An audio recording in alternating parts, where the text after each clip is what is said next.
Hey guys, as promised in my July wrap-up, I am here today to tell you my thoughts on Assassin's Heart by Sarah Ahiers. I still can't pronounce her last name. Sorry in advance. This book is a young adult book about Leah Saldana, who is an assassin. She lives in an Italian-inspired setting where assassination is legal, and there are 9 families who are in charge of assassinations, and they each have their own, cities or areas that they do their work in, and they're favored by the gods and everything. And Leah belongs to the first family, the Saldanas, but she is in love with a rival family's member. His name is Val. However, right in the beginning of the novel, Leah's family is all brutally murdered by Val's family, and she thinks that he probably betrayed her, and it's all her fault, so it's time to get revenge. And she doesn't know quite how she's going to get revenge. She knows she has an uncle somewhere who might help her, and she just plans on killing everybody. So, obviously, with my love of assassins, when I heard about this book, I actually heard about it before it came out, which is when I was writing my thesis, and I really wanted it then, but I couldn't get my hands on it. It was only on Edelweiss, and at the time I really wasn't doing enough reviewing, I think, to really make a dent into my Edelweiss requests, so I didn't get it. But when I saw this in Ohio when Taylor and I were book shopping, I said now is the time to finally read this. Here is my first issue with this book. It says on the bottom that it's a mix of The Godfather and Romeo and Juliet. And when you read, say, the inside flap or hear my description about Leah and Val, you might think that, oh god, it's one of those things going to center on Leah and Val and their romance. And the thing is that Val is discarded pretty early on in this book. Not discarded in like the fact that he just disappears, but Leah goes, oh, it's my fault, they've been betrayed, I did this, and he's at fault here, this is all like our fault, and I know that he betrayed me. So she doesn't spend a lot of time pining over him because he's like murdered her entire family with his family. So the Romeo and Juliet factor to this book really isn't there. I feel like that's really false advertising there in a way, or just something that might make you not want to pick up the book because why Romeo and Juliet? Why? It's not a love story, people. No, not gonna get into that now. Anyways, I think what I can best say about this book is that I didn't hate it. I think my initial issue with it was that the pacing was rather slow. After the immediate massacre of Leah's family quite early on in the book, there's a really long lag time in the middle between Leah actually being able to go back and get her revenge, and it makes sense for the most part, but it just feels like that drags on when I've been promised a revenge novel, and it really isn't one. So that was my first issue. Leah herself, I really liked in the beginning.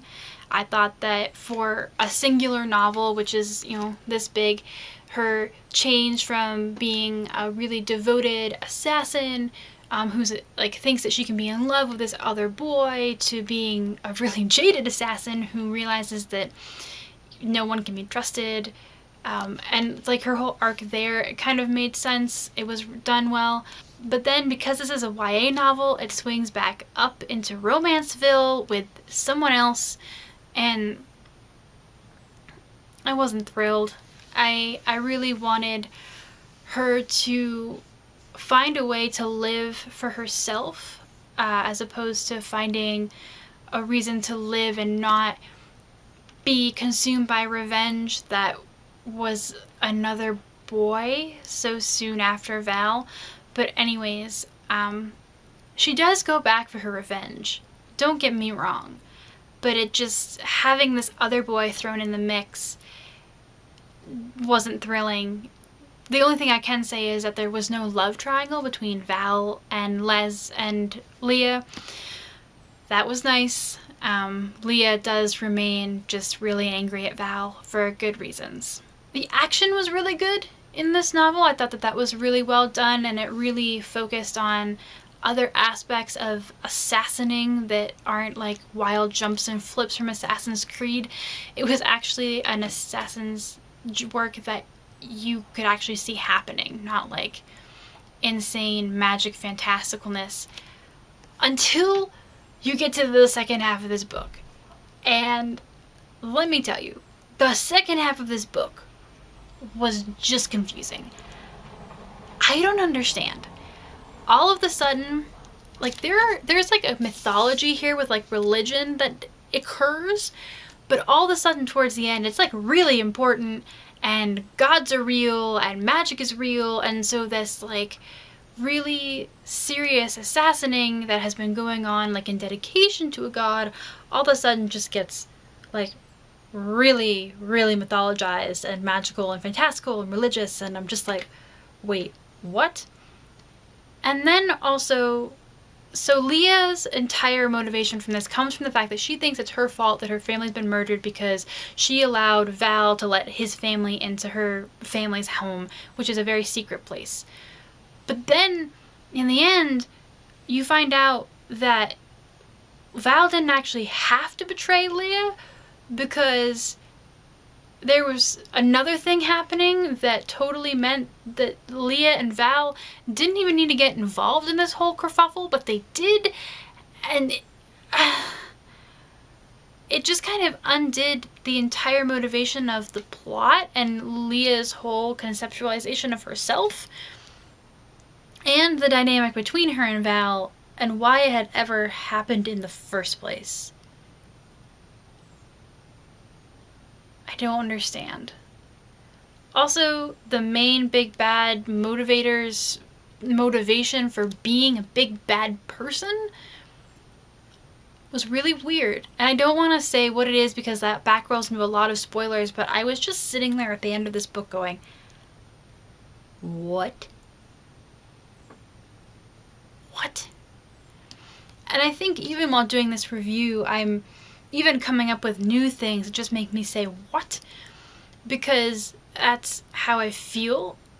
It started off so well. It wasn't particularly strong, but it was good, and it was going places, and then it just got weird.